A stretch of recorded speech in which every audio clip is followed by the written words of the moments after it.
17.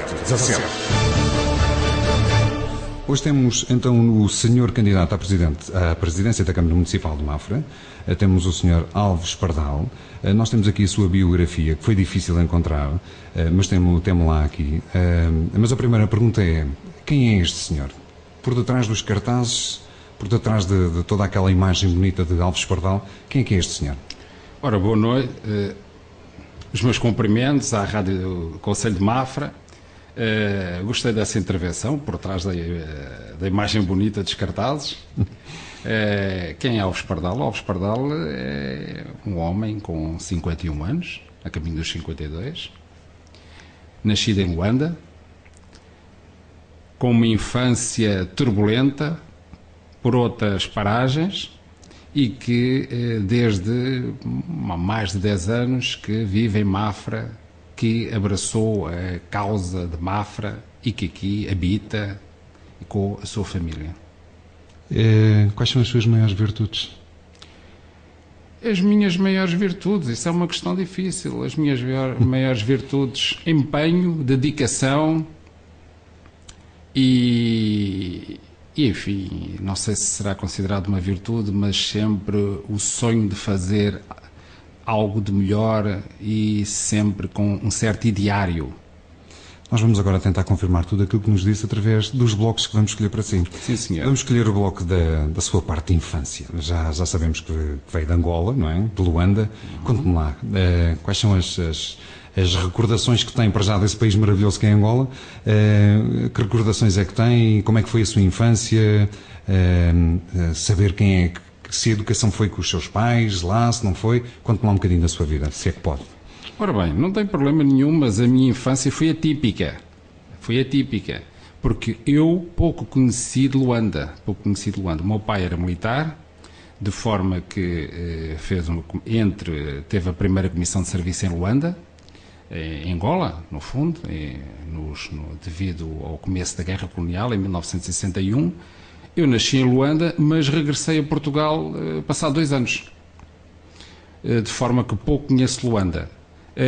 Depois o meu pai foi colocado em comissões de ultramar noutras paragens, nomeadamente na Guiné. Passei também alguns tempos na Guiné, voltava a Portugal, nomeadamente a Lisboa, e em 72, 73 regressei a Luanda e tive cerca de 1 ano e meio de vivência em Luanda, que eu achei espetacular. E antes do 25 de Abril vim a Portugal passar férias e ainda estou de férias. E ficou de férias por aqui. Onde é que fez a sua escola primária, o seu liceu? Como é que foi a sua formação? Onde é que isto aconteceu? Cá está, por isso é que eu disse que eu tive uma infância atípica e turbulenta. Eu comecei o meu ensino no Colégio João de Deus, no Estoril, no Monte Estoril, no Colégio João de Deus.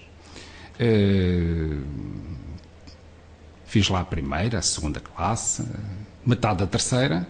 Depois o meu pai, como foi colocado em mais uma comissão na Guiné, a meio da terceira classe, saio do Colégio João de Deus e fui parar uma escola primária nos arredores de Bissau.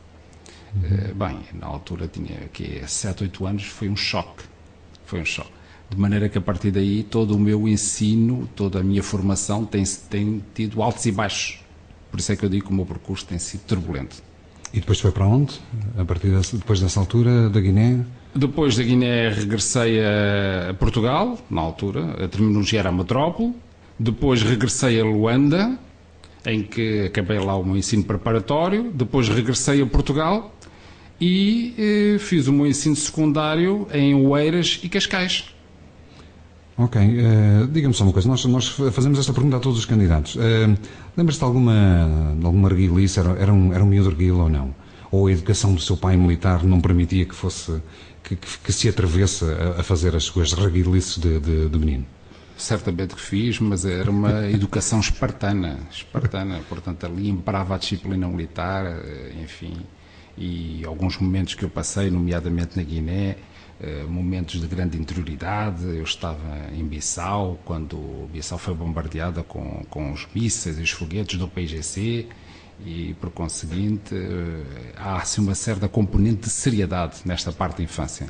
E na infância, fez amigos, conserva esses amigos ainda hoje ou foram uma passagem da sua vida que neste momento já não tem mantém contato com eles? Os amigos que conservo de infância são os que conheci principalmente no meu ensino primário em Portugal, na metrópole. Porque o resto foi tudo... dissipou-se com a vida, com o vento. E depois disso tudo, entrou no curso ou fez serviço militar obrigatório? Não fiz serviço militar obrigatório, mais uma vez devido às turbulências da minha infância, porque quando estive em Luanda, num ano e meio fantástico da minha vida, as coisas não podiam ter corrido da pior forma porque fui atropelado. Fui atropelado, de maneira que tive uma fratura de febre exposta, tive de dar de canadianas, fui operado várias vezes. Ora bem, mais tarde fui dado como inapto para o serviço militar. Sendo inapto, ficou inapto, entrou para a universidade, para o curso. É verdade. A que curso é que tirou? O que é que seguiu? Se escolheria esse curso à mesma? Quais são as influências que a sua educação teve para a escolha do curso que optou? Licenciei-me em Direito, estudei em Coimbra, foram anos fantásticos da minha vida. Entreguei-me de alma e coração a este curso. O único problema que eu vejo neste curso é que é um curso que, ou melhor, é uma formação que é muito exigente, ainda hoje para mim, e eu ando sempre envolto em papéis. Livros, papéis, relatórios, documentos, etc.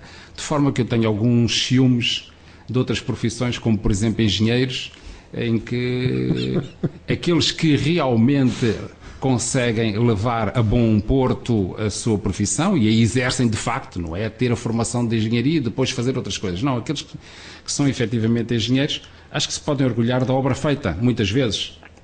Olhar, aqueles que constroem pontes, caminhos de ferro, casas, etc., olhar e ter orgulho na sua própria obra. Ora, quem anda neste mundo das ciências jurídicas, enfim, não, eu sou autor de livros, coautor de livros, de obras, é sempre um estudo, é bastante estimulante, mas a verdade é que, como referia Aristóteles, muitas vezes o homem precisa de ver um objeto que tenha o orgulho na sua criação. E essa criação, no domínio cultural, muitas vezes, neste em onde eu estou situado, é um pouco difícil de ver, de realizar. O senhor fala dessa maneira, as palavras parecem, para quem nos está a ouvir, podem parecer assim um pouco chocantes, mas fala com uma paixão na profissão que tem, embora trabalhosa, embora não seja a profissão de engenheiro, é de direito, mas é uma profissão que abraçou com bastante agrado. E com bastante agrado. O que eu refiro aqui é apenas a existência de outras profissões em que o homem consegue ver o produto da sua criação. Mas nós, com a Revolução Industrial, nomeadamente desde que temos o Fordismo, não é? Em que o homem todo partilha na construção em coletiva de determinados eventos, na feitura de carros, etc. Portanto, tudo isso se dissipa. Eu tenho bastante orgulho na profissão que exerço, sou professor, e desde há muitos anos sou professor e tenho um orgulho imenso da atividade que exerço e dos alunos que eu ajudo a formar e que depois que eu vejo aí com sucesso. É fácil de ensinar? É quando se tem paixão. Quando se tem paixão e gosto, é fácil de ensinar. O que não significa que não seja bastante trabalhoso. E é fácil de aprender, ser ensinado por si ou não? Eu julgo que sim, eu julgo que as pessoas com quem eu tenho trabalhado e que trabalham comigo sentem-se estimulados no sentido de aprender, de investigar, de rasgar novos horizontes. Isso é muito importante. Sr. Alves Pardal, na sua profissão tem facilidade em fazer amigos? Faz amigos de forma fácil ou não?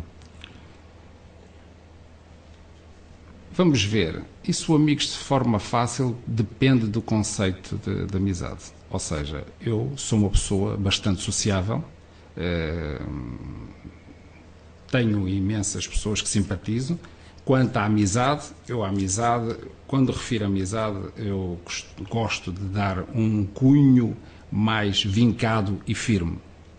Por conseguinte, eu sou uma pessoa de coração aberto, mas a amizade envolve, digamos, alguma responsabilidade. E, portanto, eu não considero o fazer amizade apenas andarem na rua com um sorriso rasgado e a dar apertos de mão. A amizade é mais do que isso. Não dá, então, sorrisos rasgados e apertos de mãos a muita gente? Ou dá a muita gente e tem poucos amigos? Não, senhor. Eu, quando dou aperto de mão, é um aperto de mão franco. É isso que eu quero dizer. Portanto, não dou apertos de mão por procuração. O que é que fez nesta vida até hoje? Beba lá um bocadinho de água, está aqui muito calor, nós estamos em direto, parece que estamos em Luanda, estamos no seu ambiente, só falta aqui um bocado de kizomba para ficarmos todos com o sabor e com o gostinho de Luanda. Essa é uma parte da minha formação e da minha cultura que eu não tenho. O qual? Da kizomba, desse tipo de música. Não me diga que não sabe dançar. Os meus gostos musicais são de outro pedor. Mas já lá vamos, já lá vamos. O que é que fez nesta vida que mais te tenha orgulhado? O que é que eu fiz nesta vida? Sem ser a família, naturalmente. Sem entrarmos aí nessa parte, já vamos entrar depois se quiser. Mas o que é que mais orgulhou? Que tenha feito? O exercício da minha profissão, é óbvio. Mas quando se fala em o que é que eu mais me orgulho, sem sombra de dúvida, são os meus filhos. Sim, isso é incontornável. Eu penso que essa é a resposta de todos, mas sem falarmos na família. O que é que fez até hoje que lhe tenha marcado? Qual é que é aquele acontecimento que o marcou de forma muito positiva, que se orgulha de ter tomado aquela decisão ou a escolha daquele caminho? O ensino. Eu revejo-me no sucesso do ensino. Acredita no ensino? Em Portugal? Sem sombra de dúvida que acredito. Vamos então agora entrar num outro capítulo, que é o capítulo da família.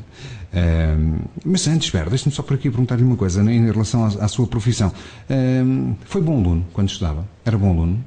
Tive altos e baixos, por causa daqueles percursos mesmo que eu lhe indiquei, não é? Comecei por ser um excelente aluno na primária, depois de repente vi o meu percurso interrompido, portanto tive altos e baixos e por aí andei sempre com estes percursos de vida que me obrigaram muitas vezes a mudar de estabelecimentos de ensino, mas aqui estou, sou professor universitário e tenho as minhas provas prestadas e o meu trabalho feito.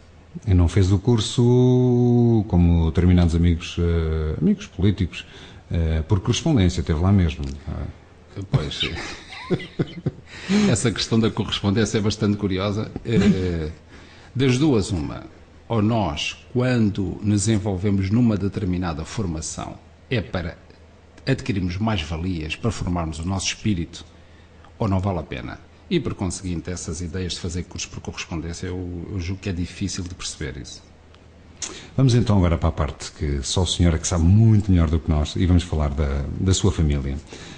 Já nos disse que era oriundo de Angola, de Luanda.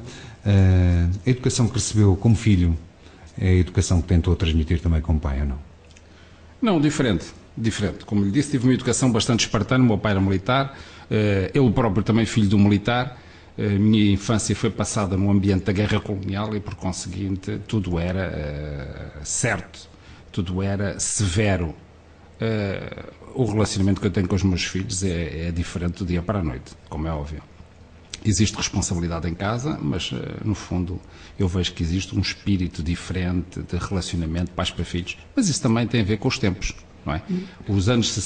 Até os anos 60 havia uma determinada idiosincrasia na sociedade portuguesa e depois, a pouco e pouco, isso foi fluindo e o relacionamento de um pai com um filho hoje é diferente do que era nos anos 60.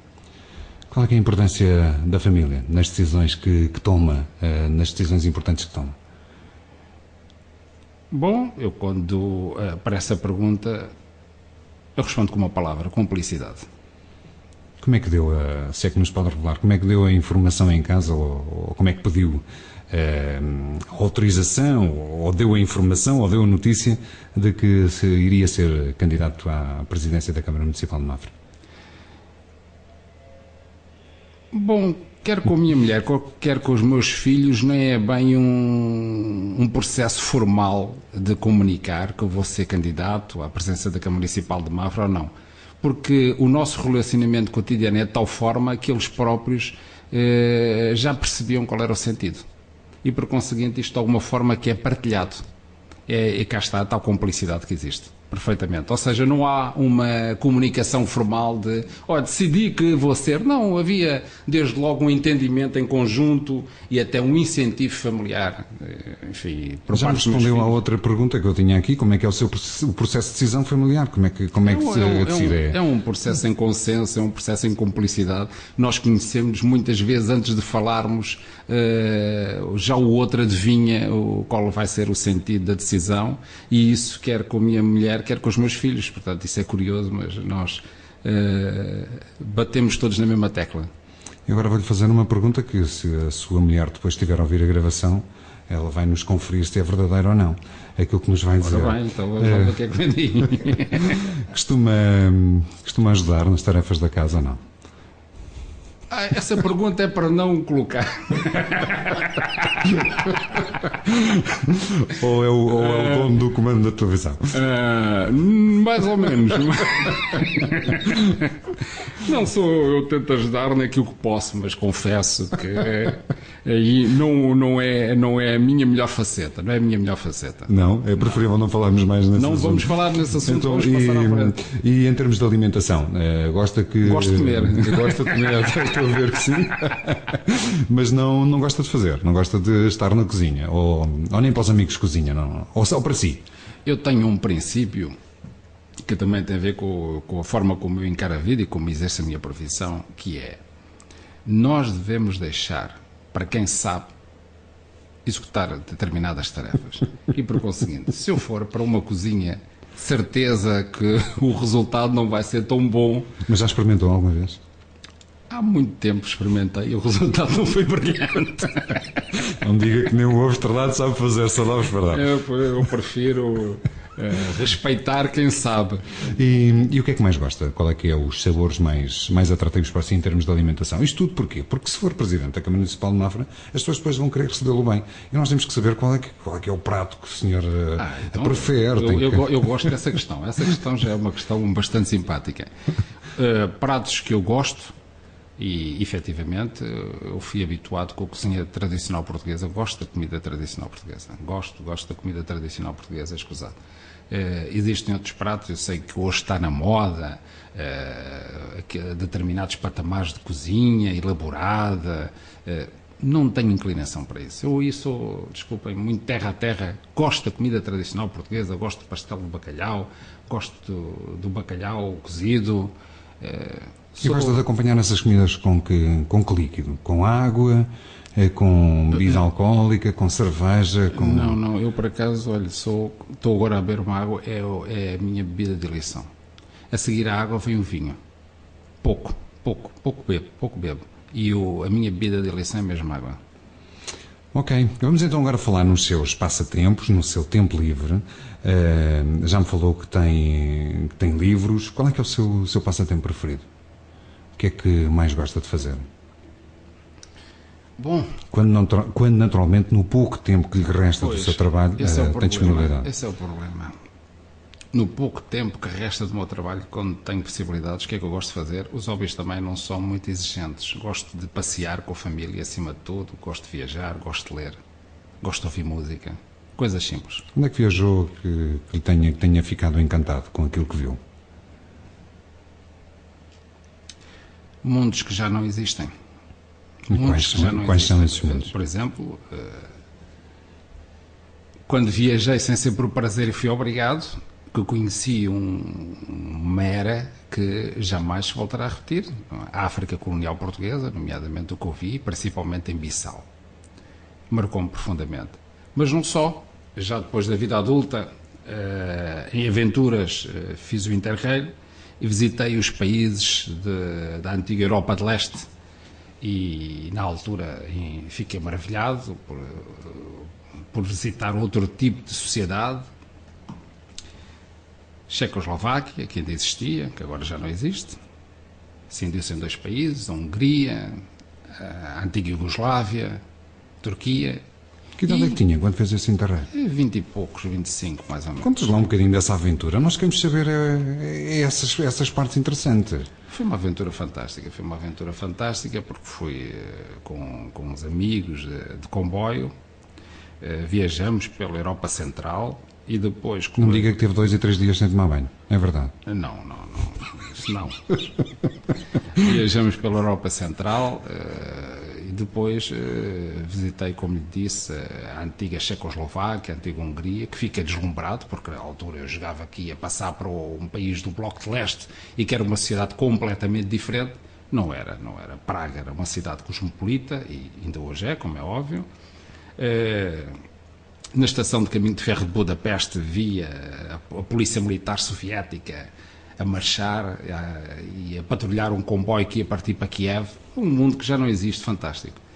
Depois fomos do comboio até a Grécia, para ir até a Turquia, e quando passei no território da ex-Jugoslávia vi cenas que na altura eram absurdas. Portanto, não se adivinhava nem pouco mais ou menos o que ia acontecer na ex-Jugoslávia, aquela guerra civil terrível, e eu assistia a coisas terríveis, como pessoas homens a suicidarem-se para baixo do comboio onde nós passávamos, a forma demasiado célere, vigorosa e tirânica da polícia a atuar, de maneira que eu fiquei logo com uma ideia, antecipando o que é que poderia surgir dali. E depois fomos até à Turquia também. Foi um mundo, foi uma viagem fantástica. Quantos dias é que foram? Quantos dias é que demorou a fazer essa viagem? Foi um mês. Um mês de viagem? Um mês de viagem, foi fantástico. Isso também quando eu tinha forças para fazer outras coisas. Mais tarde, já com idade mais avançada, em 1990, salvo erro, visitei Moscovo, ainda na antiga União Soviética. Posso lhe perguntar o porquê? O porquê dessa visita? Fui inserido numa... Sendo um homem do CDS, sim, existe ali alguma... Fui inserido numa comitiva e num grupo já de empresários, jovens empresários, de querer manter pontes com esses povos, porque, atenção, que na altura já havia um desanuviamento e, portanto, havia uma abertura. E havia, digamos assim, algumas ideias no sentido de estabelecer contactos com organizações de juventude, jovens empresários, etc., daquelas paragens. E fomos, e foi uma viagem também fantástica. Aterramos no aeroporto de Moscou e estava lá um avião militar norte-americano que depois percebemos que transportava o Dick Cheney, porque na altura estava em conversações para a Primeira Guerra do Golfo. Também esse mundo já não existe, não é? Portanto, foram mundos que desapareceram. Esperemos que hoje estejam melhores.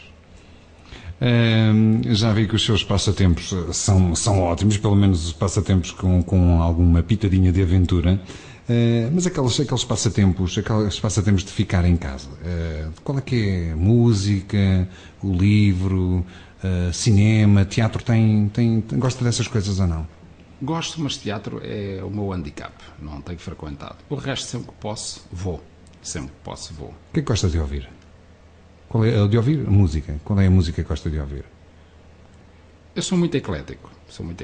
Gosto de rock.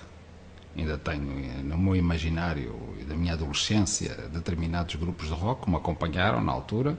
Mas também gosto de ouvir música clássica. Gosto muito de ouvir Wagner, Karloff, Karina Burana. Se no fim colocarmos uma música, no final da sua entrevista, qual era a música que gostaria que nós passássemos aqui? Uma música que o tivesse marcado. Isso é difícil responder, porque muitas músicas preenchem o meu imaginário, quer da adolescência, quer já na idade adulta. Muitas. Quer nacionais, quer estrangeiras. Nós só vamos conseguir passar uma mesmo. Só uma? Então espero que acertem. Diga-me lá uma só. Não, que é para nós ficar toda a gente definida com uma música. Toda a gente definida como música? Não sei. Gosto das músicas do Burt Bacharach, de finais dos anos 60, princípios dos anos 70. Eu não sei se temos isso, mas vamos tentar encontrar essa música para a colocar. Em termos de rock, gosto de música dos Yes, do Genesis, Pink Floyd, isso em termos da minha adolescência. Mais tarde, do Sétima Legião. Portanto, tenho um conjunto diversificado de gostos. Teve uma adolescência irreverente ou foi uma pessoa calminha? Sim, fui calmo. Sempre ponderado? O ponderado é relativo. Nunca tive uma perspectiva circunspecta acerca da vida, não é? Tem algum vício? É fumador, gosta de bebida, já vi que não. O que é que faz de forma viciante? O que é que tem algum vício em si ou não? Pois isso é uma questão difícil, porque eu tenho falhas. Devia praticar mais desporto e não pratico. Agora, quanto a beber, por acaso não tenho gosto de bebida. Não gosto de whisky. A bebida que eu mais aprecio acaba por ser o vinho, principalmente o vinho tinto. Fumar não fumo. Conseguir, julgo eu, que não tenho assim nenhum vício para. Nós há pouco falámos de música, mas não ouvi nessa música toda falar da sua parte, da sua costela angolana. Não liga nada a Angola. O que é que Angola lhe diz para si? Angola, como diz, é só no país onde nasceu? Pois é, cá está, é a tal dificuldade. Por conseguinte, eu tenho até alguma inveja daqueles que passaram a sua infância ou adolescência em Angola, porque as memórias de Angola são muito fluidas mesmo. Portanto, saí de lá com 2 anos de idade, como vê, regressei à metrópole, depois voltei lá em 72, passei lá tempos maravilhosos, mas os meus gostos culturais são decisivamente europeus, são ocidentais. Qual é que é a sua modalidade? Tem alguma modalidade esportiva? Gosta de... Já sei que não faz muito desporto, deveria fazer mais, tudo bem, mas qual é que é a sua modalidade de eleição? Em termos que é de futebol? Não, de desporto. Futebol, handebol, voleibol, natação, qual é que é a sua modalidade desportiva de eleição? Não é andar com o canal, com o comando da televisão dar de um lado para o outro. Não, fazer o zapping, não. Não, também não tenho feito muito desporto, mas era corrida. Essencialmente é um desporto um pouco solitário, mas quando o fazia gostava, apreciava. Tem algum clube de eleição? Sofre por algum clube? Azul, verde, vermelho? Ou... Sofro, olha, se quer que eu lhe diga, o meu relacionamento com o futebol é simples. Eu, quando estava a estudar em Coimbra, era muito popular entre os meus colegas e queriam à viva força que eu pertencesse à claque da Académica e que pertencesse à estrutura dirigente da classe da Académica. E eu fui ver um jogo da Académica contra uma equipe do Norte, não me lembro, porque já passaram tantos anos. O que é certo é que essas 2 equipes estavam a jogar para não descerem de divisão. E a Académica perdeu e a outra ficou na primeira divisão. E quando nós íamos abandonar o recinto, eu vi que um senhor tinha tido um acidente cardiovascular. Ou seja, dessa equipe do Norte ficou tão emocionado pela equipe se ter mantido na primeira divisão que teve um acidente cardiovascular.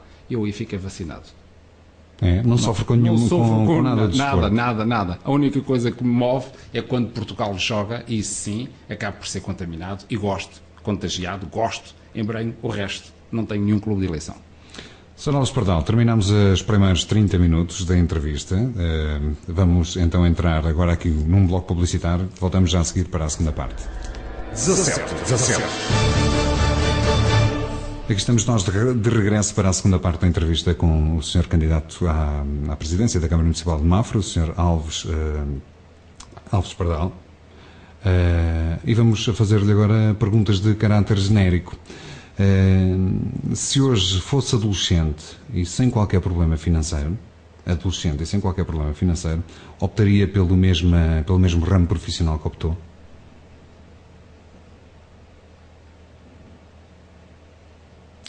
Sim, sem sombra de dúvida.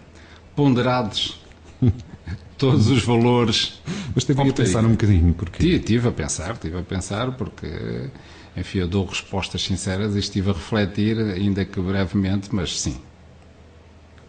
Optaria pelo mesmo percurso, sem sombra de dúvida. Não se arrepende mesmo com muito trabalho e tal, como referiu há pouco, optaria sempre pela mesma Optaria, porque no fundo acaba por ser aquilo que eu gosto de fazer, efetivamente.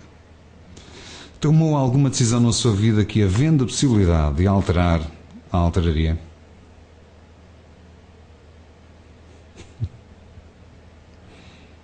Sim, obviamente. Pode-nos revelar qual? Se for muito particular, não, mas há alguma decisão que hoje, se pudesse alterar, alteraria o rumo, inclusive, da sua vida? Ou as coisas teriam sido diferentes? Não é o rumo da minha vida, mas olha, estou a pensar numa decisão que eu tomei, que alterei por completo o quadro onde isto se passou e depois eu próprio equacionei se terá sido a melhor decisão. É simples. Eu, quando estive em Coimbra, pertencia aos órgãos dirigentes e tive a responsabilidade de organizar a Cama das Fitas.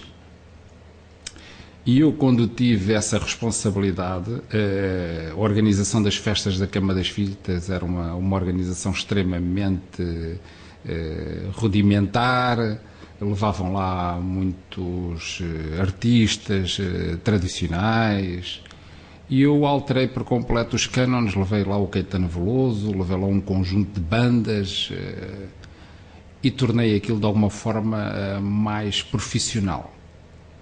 Só que depois eu que assinei, a posteriori, se terá sido a melhor decisão. Porque, no fundo, retirei toda aquela tradição que aquela festa tinha e, portanto, ponderei isso. E isso e outras. Isso não significa que Se fosse hoje, iria convidar o Guimarães. Exatamente. É isso mesmo. Sem sombra de dúvida. Tendo que escolher outro país para viver, e qual é que era o país que escolheria e o porquê? Isso é uma questão difícil. Outro país para viver, qual o país que escolheria? Bom, em primeiro lugar é difícil porque eu gosto muito de viver em Portugal. Mas há outros países que eu sinto também alguma admiração, por exemplo, França. Gosto de França, acho que é um país que tem uma vida cultural avançada e tem uma certa dinâmica e, portanto, nesse contexto fascina-me. Qual foi a maior injustiça que alguma vez aconteceu, mas no limite da sua idade, isto é, não pode fazer referência a uma injustiça que tenha acontecido há 80 anos atrás. No período em que, desde que nasceu até hoje, qual foi a maior injustiça que tem aí guardada?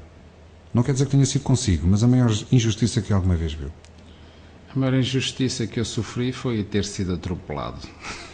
E ter ficado gravemente lesado e mais tarde isso não me ter dado possibilidade de efetuar outras coisas que eu poderia ter efetuado. Mas sem ser assim, sem lhe ter dado diretamente, sem ter afetado diretamente a sua pessoa, qual foi a maior injustiça, quer a nível nacional ou internacional, que tenha ficado na sua cabeça?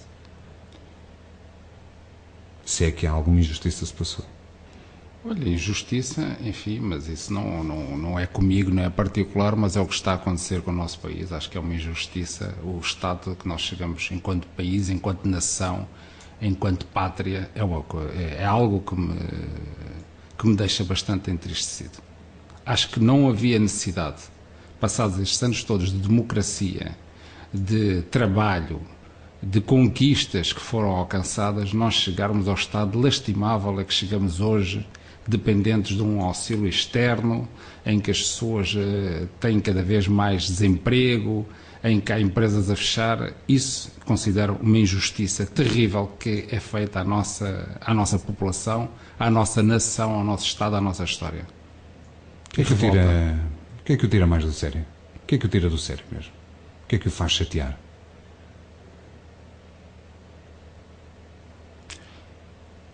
Fome, pobreza. É isso que me tira de sério. É, porque eu julguei que, passados os anos que eu atravessei da minha vida adulta, que isso eram fenómenos cada vez mais distantes. E choca-me bastante que esses fenómenos, afinal, estejam tão próximos de nós. Isso choca-me, isso tira-me do sério. Mais do que outras questões, que tudo é, no fundo, possível ou passível de resolução, mas essas atingem o limite e são chocantes. Isso tira-me do sério. Qual foi o momento mais marcante, de forma positiva, na sua vida? Já lhe fizemos esta pergunta, agora pode incluir naturalmente a família. O que é que foi mais marcante na sua vida até hoje? Isto parece uma frase feita, mas não é. Os dois momentos mais marcantes da minha vida foram o nascimento dos meus filhos. Marcou-me profundamente. Em todos os sentidos. Tem uns filhos que correspondem de forma educativa àquilo que sempre me ensinou. Eles são aquilo que eles forem. Isso não quero que eles sejam a minha imagem, nem um pouco mais ou menos. Agora, o que é verdade é que o nascimento deles marcou-me profundamente, porque eu estive presente em todo o percurso do nascimento, do parto, e acho que é um milagre da natureza. E, por conseguinte, nós devemos dar graças à vida humana e às vezes choca-me determinadas atitudes um pouco irresponsáveis que que são tomadas, portanto, marcou-me profundamente. Quais são os valores que lhe transmite? Valores, autenticidade acima de tudo. Autenticidade. Temos de ser autênticos. Sr. Alves Pardal é uma pessoa complicada para fazer a entrevista porque responde com palavras certas no momento certo. Estamos aqui a tentar, não é? Meter aqui conversa. Mas agora vamos aqui para a parte mais sensível. Já alguma vez chorou? Ou chora normalmente? Ou é sensível ao ponto de chorar? Não. Não choro normalmente, não sou sensível ao ponto de chorar. É uma pessoa fria? Habituei-me, nem pouco mais ou menos, habituei-me a gerir os meus sentimentos comigo. E isso é bom para si? Não lhe traz uma pressão enorme? É terrível. É terrível. Como é que faz quando está com pressão? Como é que faz depois para descomprimir? Qual é que é o seu espaço preferido para descomprimir? Ou o que é que faz para descomprimir a tensão que tem? Eu estou habituado a gerir a tensão, como lhe disse, desde a infância, que passei por muitos momentos complicados, cruciais, e por conseguinte as tensões fazem parte da minha vida. Estou habituado a gerir as tensões, não tenho problema nenhum com isso. Não é preciso termos uma sala reservada com loiça para partir? Não, nada disso. Não preciso de sala nenhuma reservada, nem nada disso. Antes, pelo o edifício da Câmara Municipal de Mafra ali em obras para colocarmos uma sala ao lado para partirmos uns pratos ou qualquer coisa. Eu espero que as obras sejam feitas, mas é que sejam bem feitas. Sobre o nosso concelho, há uma pergunta que nós não fizemos. Como é que, nessas voltas todas, como é que veio parar a Mafra? Como é que conheceu a sua mulher? Como é que reside aqui em Mafra? Como é que gostou disto? Como é que ficou filho aqui da terra? Esta parte nós ainda não sabemos. Estava a pensar que me ia esquecer, não me esqueci nada disso. Estava a pensar que isso ia escapar. Não. É simples. Conheci a minha mulher enquanto estudante. Fomos colegas. Eu estava uns anos mais à frente do que ela. Casamos. E aqui estou eu. Abracei esta terra. Ajudou-a na parte escolar? Não, porque ela até é muito mais dedicada e certa do que eu. Isto faz com que não lave a louça durante os próximos dias. O que é que o nosso concelho tem de interesse, Sr. Alves Pardal?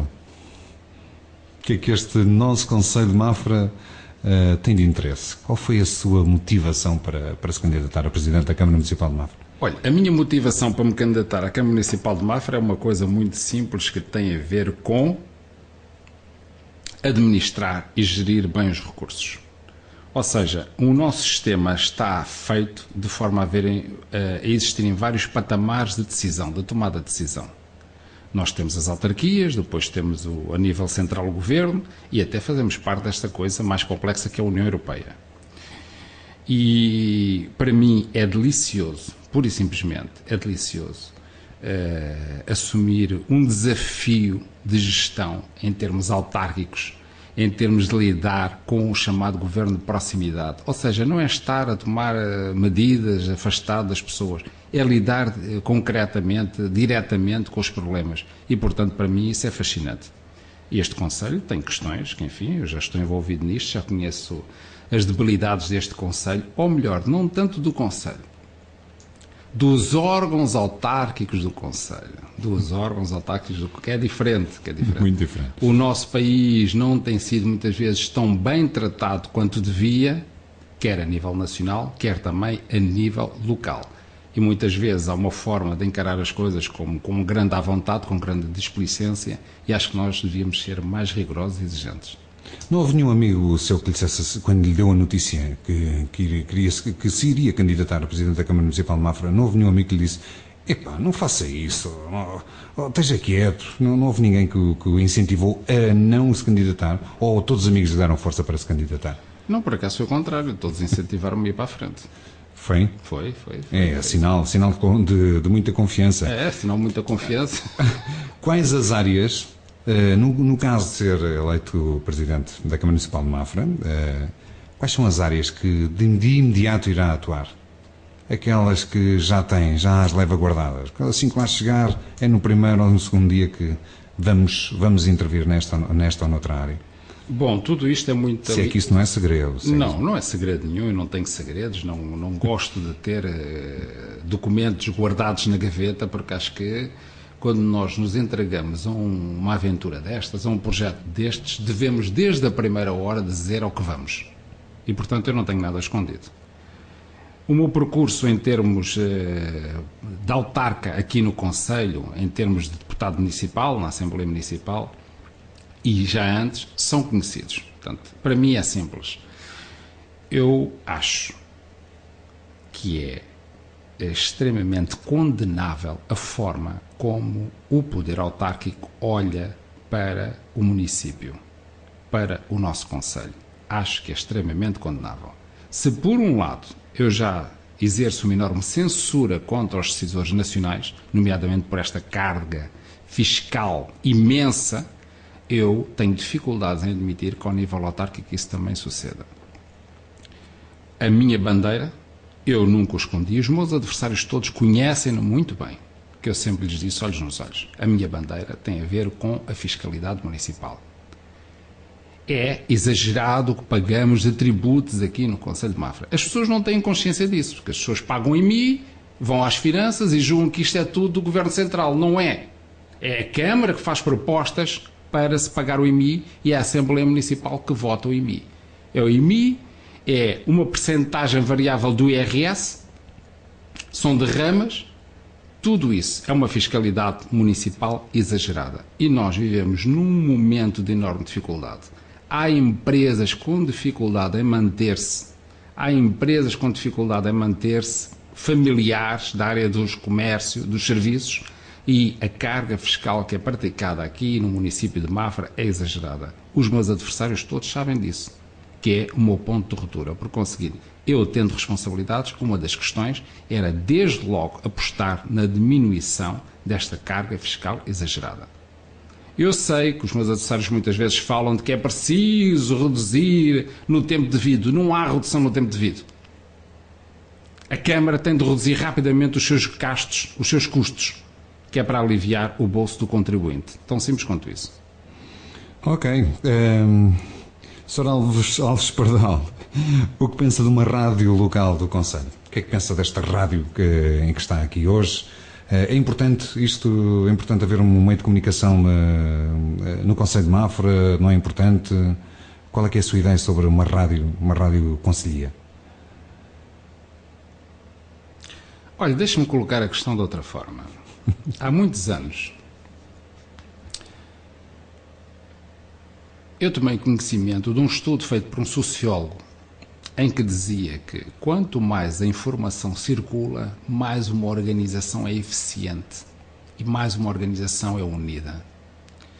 E daí a importância de uma comunicação social livre em Portugal. Ou seja, quanto mais nós tivermos rádios, televisões, jornais efetivos, livres, imprensa livre, mais o país se identifica. O que é que eu penso de uma rádio local? É tão simples quanto isto.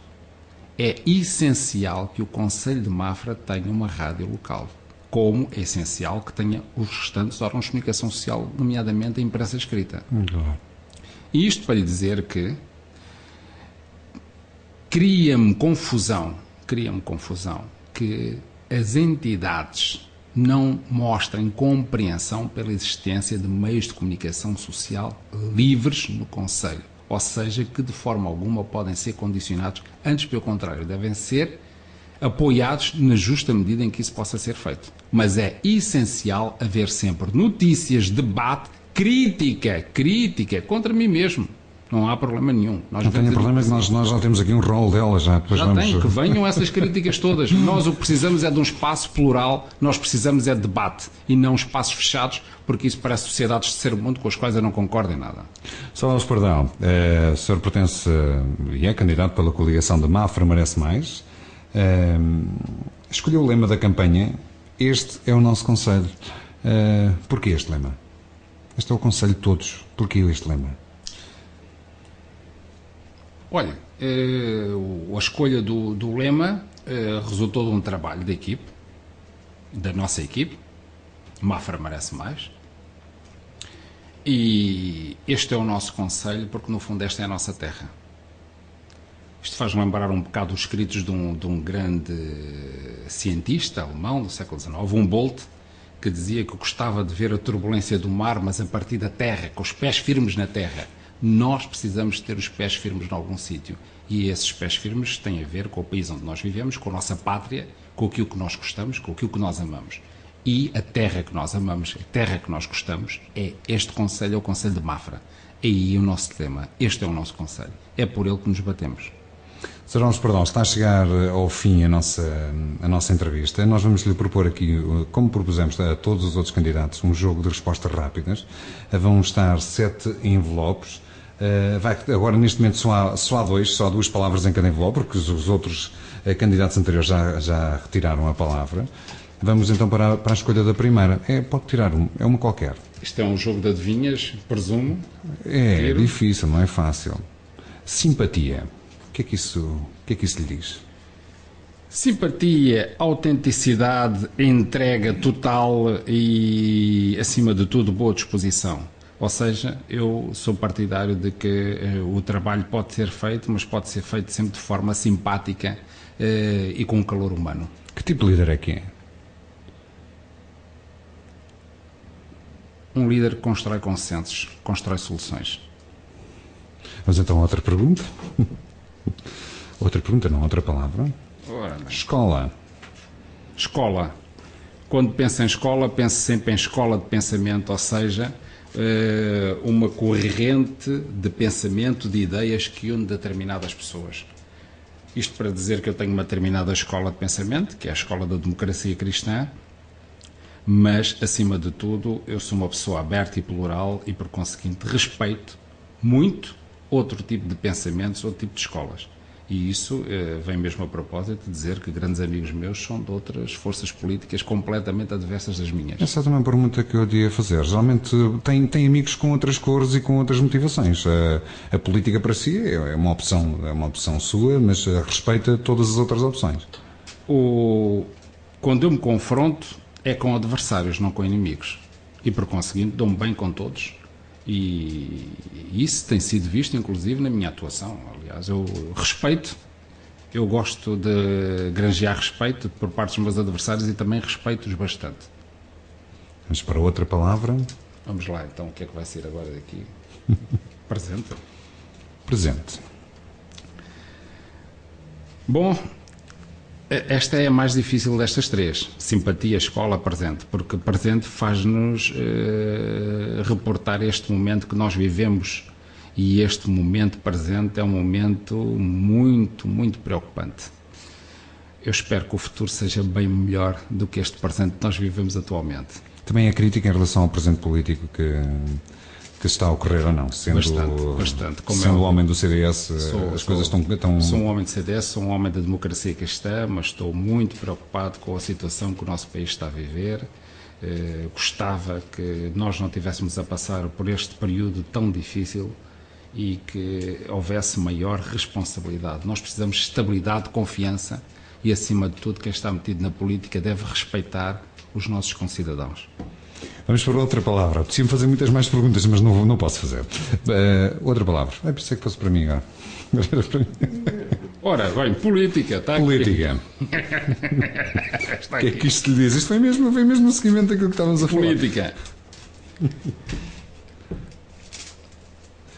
Bom, política, fazer o melhor para o bem comum. Tão simples quanto isso. Existem várias definições de política, mas para mim, política, fazer o melhor para o bem comum. Política, para mim, é uma palavra que é indissociável da palavra da democracia.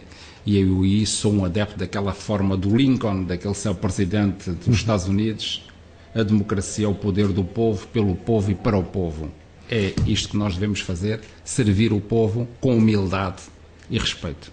Acha que, isto agora sim daqui, acha que quando uma pessoa entra no mundo da política devia ter este lema, fazer melhor para o bem comum?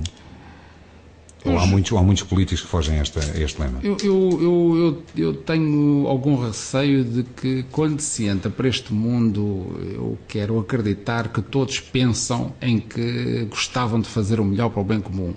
Só que depois o poder desvia as pessoas. O poder é uma coisa muito complicada. Por isso ainda bem que existe esta lei de limitação de mandatos. Nos Estados Unidos o presidente Roosevelt teve 2 mandatos, já é a caminho de 3º, e os americanos inovaram com esta limitação de mandatos executivos que nós temos na nossa Constituição para o Presidente da República e deviam existir.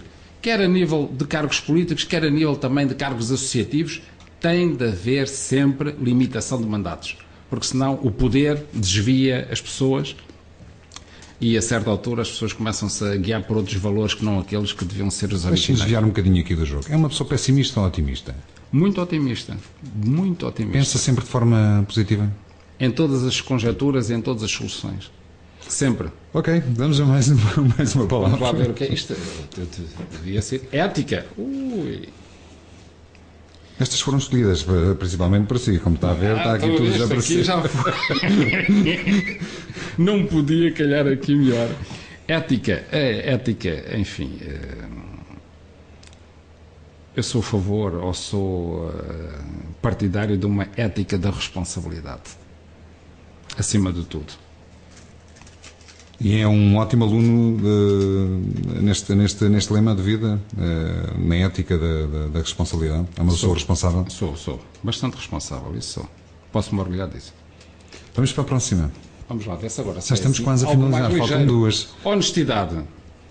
Bom, honestidade é aquilo que quase todo mundo defende, mas depois não pratica. E é uma pena. Porque a honestidade é algo que é vital para o cimento das relações humanas. Quando nós somos honestos, e devemos ser honestos connosco e com os outros, acho que tudo se torna mais fácil. Quando há algum perigo de desonestidade, começa a quebrar a confiança e então aí não há motivo para que haja sucesso. Portanto, a honestidade é um valor essencial. Há pouco fiz-lhe uma pergunta do que é que eu tirava do sério e se conservava os seus amigos. Isto está tudo relacionado. Nós tivemos aqui muito tempo a pensar nestas perguntas.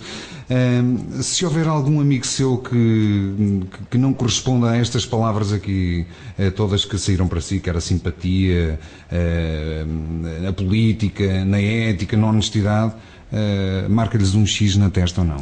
Não, nem pouco mais ou menos. A única palavra aqui que me aflige um pouco é a da honestidade. Isso sim, acho que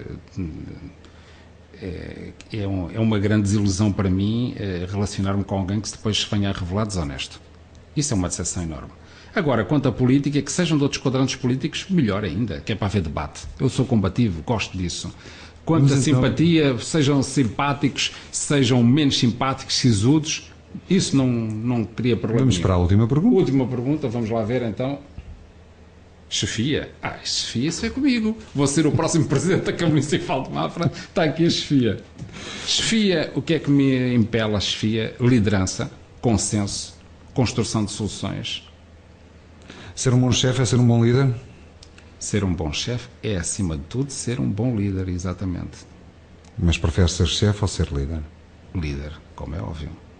É através da liderança que, se for para a presidência da Câmara Municipal de Mafra, é através da liderança que vai exercer o seu cargo? Sem sombra de dúvida. Liderança significa criar, motivar as pessoas, chegar a entendimentos, chegar a consensos e conseguirmos o melhor. Eu acredito na liderança. Sr. Alves Pardal, nós agora vamos terminar a nossa conversa, a nossa entrevista. Aproveito para agradecer a sua presença. Aproveito também para o programa 17/17 lhe desejar toda a sorte do mundo e que consiga os seus intentos nesta sua missão até ao dia 29 de setembro e que consiga reunir o maior número de pessoas votantes nesta sua tarefa. Deus o ouça, Deus o ouça. Boa sorte e muito obrigado pela sua presença. Obrigado eu. E boa sorte também. Obrigado. 17/17